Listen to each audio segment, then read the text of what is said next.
भूखल बाड़ी तिवैया जो हत बाड़ी बाबा रउए नु रहिया। 3 दिन से भूखल बाड़ी तिवैया जो हत बाड़ी बाबा रउए नु रहिया। जल्दी से दर्शन दे खाइना पटना के घाट पर आईना। जल्दी से दर्शन दे खाइना छपरा के घाट पर आईना।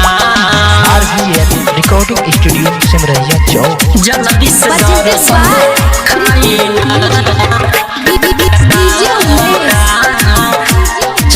छपरा के घाट पर आईना। अरे रोज सवेरे उगत रहनी आज कहे कैले बनी लेटा हो।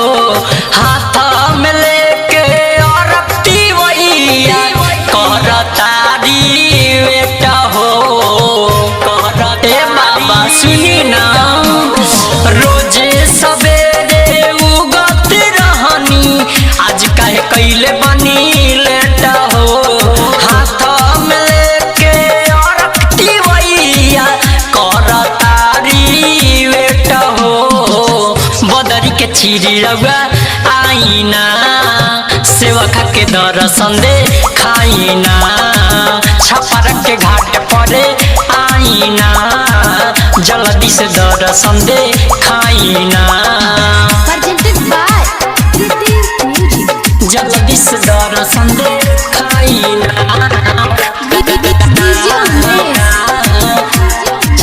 छपरा के घाट पर आईना। अरे कर जन विकास कर तयर जी कदीना कबूल हो। राइफल राकेश राजधानी से बाबा भइल कवन भूल हो। भइल कवन भूल हो। कर जन विकास कर तयर जी कदीना कबूल हो।